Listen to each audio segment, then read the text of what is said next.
Hello everyone, Kirby1 here, and today we are going to be doing something a little bit different but hopefully helpful for people. I was skimming a couple of old messages, rumor mill kind of stuff, and one of the things that I noticed a couple weeks back, I think a couple weeks back by now, is somebody mentioning that the Llama server might be shutting down soon just because there was a time recently where it was offline and there were so few people who were playing that nobody noticed for a while. And so the guy who created that llama beast himself has rumored to say that he is probably going to discontinue it.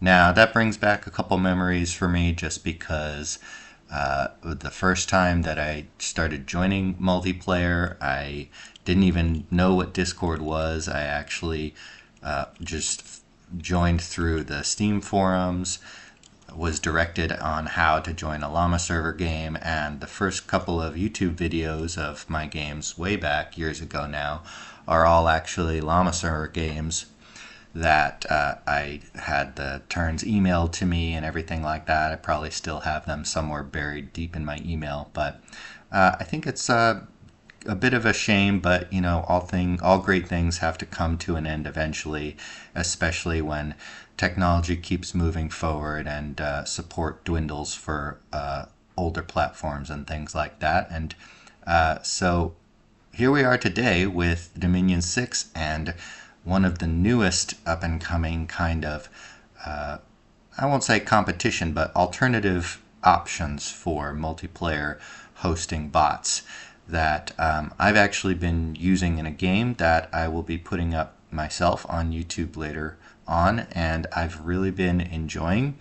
But it is worth going over how to use, I think, and also the kind of differences from the other main multiplayer bot, which is Clockwork bot, which I won't get into detail on how to make a game that way, but I think that there are a couple of older YouTube videos on Dominions 5 that people, I believe like RCK made a video, maybe Lucid did years ago, and the way that you sort of create and join Clockwork games has not changed over much, but a couple of things have shifted since the transition to Dominion 6 and the lobby system.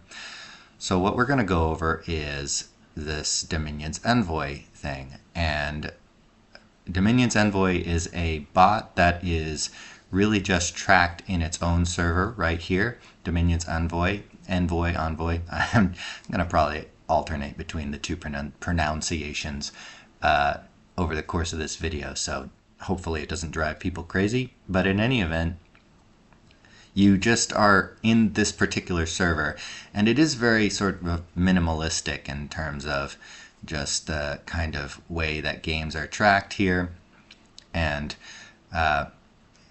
it's all in the server, but you can also sort of integrate it with other servers that you're in by, if you have hosting roles, for example, you can create a chat server in those either Nexus or Lucid or Game Hub or whatever, and then sort of do Diplo and things like that on that.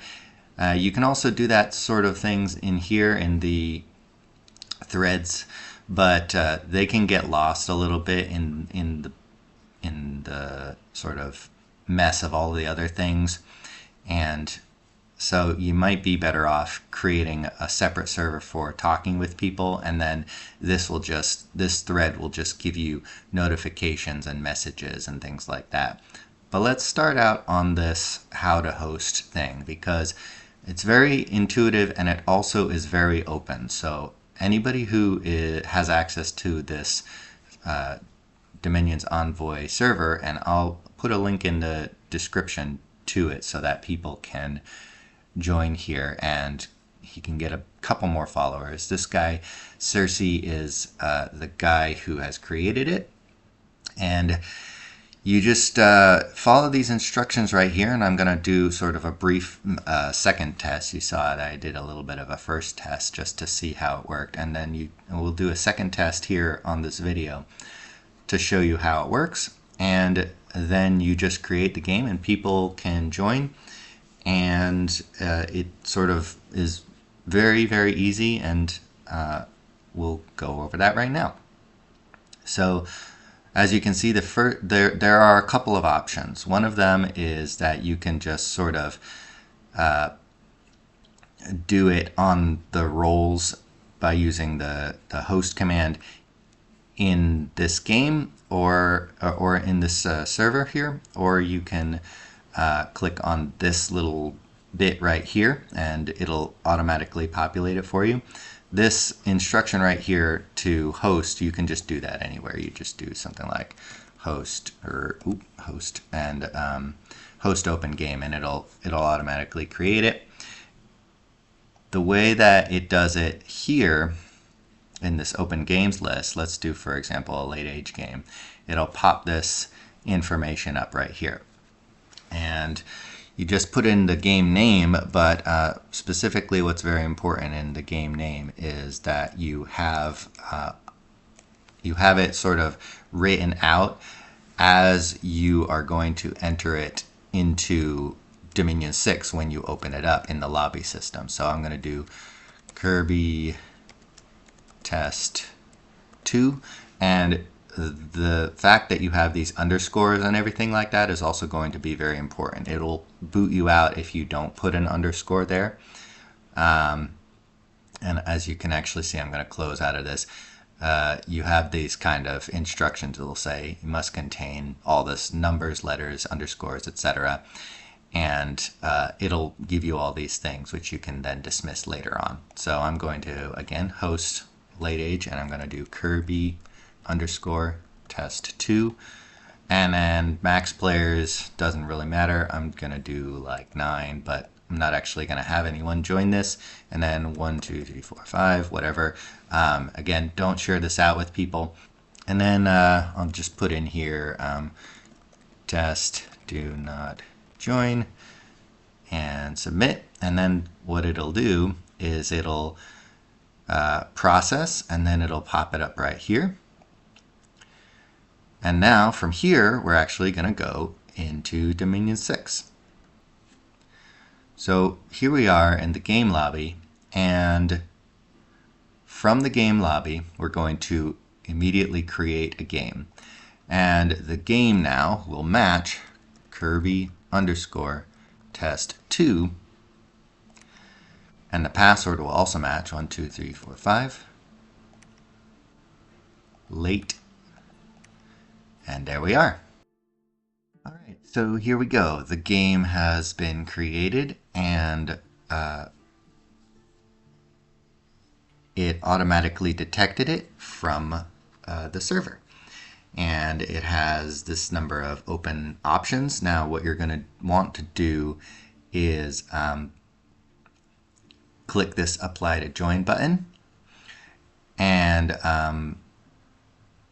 if you are the game host, it'll give you a message that allows you to accept or reject people who are joining. Once you have accepted people as the host, those people can do claim, but because the nations haven't been assigned quite yet, the one that you're going to want to use is claim TBD right here. And that will have you start getting notifications and pings and stuff like that, so that you will be in the game, and you'll be able to select the nation right here, and whichever one that you want, and load your pretender or whatever. And once you've done that, you're all set, and the game will notify you with the game start and the turns and etc. etc. Also, don't forget to password your pretender when you create them. Doop. Right there. Enter password. and that's how you can be protected from other people either accidentally or intentionally logging into your turns to see what's up. So if you have any questions, I highly recommend just going through these sort of info bits. Also just seeing what other people have talked about. If you notice any bugs or questions about how it's working, don't hesitate to post right here, or you can message Cersei himself. He seems very responsive and very open to questions and feedback. A lot of the kinds of things that you see in the announcements are things like changes, so he's constantly adding features, updates, and things like that. One of the cool bits, I think, is this Hall of Fame feature, which will track the games, how many people were played, how long the game went for, who won, and all that kind of stuff. And so some of the things that he's sort of been tracking over time with this server is just the kind of information about who has been winning and the number of times a nation has been picked and things like that. So it's really cool. There are also a couple of just sort of general helpful features to filter out some of the sort of nicer or less friendly players, kinds of things like that you can do with just sort of voting for people who have not really been sticking around with the games or things like that, people who have just sort of randomly left, all sorts of options. And so it's very interesting to see sort of a parallel as far as the kinds of things that have been that are being tried out for helping multiplayer progress and things like that and be more open for people. I think that Cersei is sort of doing his own thing on his own with this, and so if you want to support him, please don't hesitate to reach out. And the same obviously goes for Drithel and Clockwork, and because both of these bots are super helpful in keeping the Dominions multiplayer community alive, thriving, and very accessible to a large number of people. So now I think in this section it's worth going over some of the differences with how a game in Dominion's Envoy works versus how a game in Clockwork works. The difference is that Envoy tracks games exclusively through the server. So you're not creating a bot that is going to give you turns and track the game that way. It is all done through the server. So the game is in the server, and because of that, some of the limitations that you can have with an Envoy game is that there isn't really an easy way to extend or add time to a game unless you're the host. And if you're the host, well, you can't be awake 24 hours a day. One of the interesting things about Dominion's games is that they are played by players around the world and different time zones, from Australia to Scandinavia to other countries in Europe, Germany, Italy, and then all the time zones of the Americas as well. So one of the things that I've noticed being a game host on Lucid server for adding extensions for people back when we were using pretty much exclusively the Clockwork bot, is that people can sometimes be asking for extensions when the turn is about to roll in the middle of the night for a lot of people, and they might get missed. So if you have a timer on a Dominion's Envoy game, which will be the timer in the lobby, that could be a problem if you are not as attentive to tracking that sort of thing. However, the sort of Dominion's Envoy bot will ping you if you are the last player to submit your turn. It will give you notifications on when the turn has rolled and things like that. It will track who stales, all that kind of stuff. And again, you don't actually have to add a timer to the lobby game if you want. In fact, the game that I'm playing right now has sort of a unofficial agreement between the players that the timer is 24 hours, and we've more or less hit that objective with only a couple of hours difference pretty much, and we're already into the mid 40s turns for mid-game and things like that, with a couple of pretty large nations. So if you're playing with people that you are very confident about their ability to keep track of games, or you're playing with people who aren't in a lot of games, because that kind of thing can sort of be distracting as well, then maybe just don't set up a timer on DominionsEnvoy, and that can help the staling issue. But that is definitely an advantage of Clockwork Bot, is that if it is created in a server that allows Clockwork to operate, then the game masters and game hosts of those respective servers have a lot more control on being able to give people the time that they need to do their turns. That being said, that is one of the limitations as well for Clockwork specifically, is that it is a sort of privilege that has to be granted to a specific server, and you have to ask to be a game host rather than just being able to join and host a game whenever you want, like you can for DominionsEnvoy. For Clockwork, the main servers that use it are Immersion, Clockwork Hounds, obviously, Nexus, Dominion Game Hub, and Lucid Server. Reddit Dominions and General Confusion, I believe, also are able to use the bot just from permission. So, but in most of these servers, you have to be a trusted role, or you have to ask for permission. One of the easiest ones to get into is Dominion's Game Hub. You can basically just ping Mandar or RCK, and they're pretty liberal with giving people roles for being a game host if you ask for it. Some of the other ones, you sort of have to be a little bit better known just so it doesn't get abused and things like that. As far as hosting, they're both pretty easy. Once you have done it a few times, it can be pretty intuitive, and it's not very difficult if you get help from people.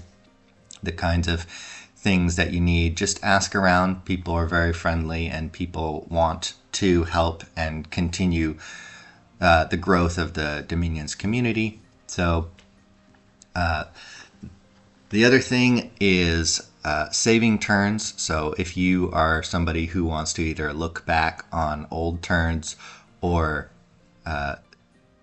you want to do like a long-term YouTube video of the games that you're playing and stuff like that, DominionsEnvoy, as far as I'm aware right now, does not have a turn tracking system. So you'll have to manually save each of your turns by renaming the folders. And Clockwork has had a feature that allows it to DM your turns to you. That's had that feature for a long time, which we've used since Dominions 5. So that's a little bit more convenient for people who want to do stuff like that. Last thing I think that's worth mentioning is mods. Now, early in development of Dominion 6 and after release, mods were not being supported on the lobby, but they are now, so that was an advantage that Clockwork Bot had over the lobby, but is no longer the case. So both systems are now able to use mods freely, so I wouldn't worry about that too much. So yeah, I think that DominionsEnvoy is a lot of fun to use, and Clockwork Bot is also a lot of fun to use, and just because I've been using it for so long, I'll continue to use it, and we'll sort of mix and match just to see how I feel about each, just because having played with Clockworks for so long, it's very, very convenient. But if you're a new and upcoming multiplayer person who wants to learn how to play, they're both great options for you things that you can use and have available as tools in your arsenal for world domination and religious genocide. So have fun, and I'll see you later.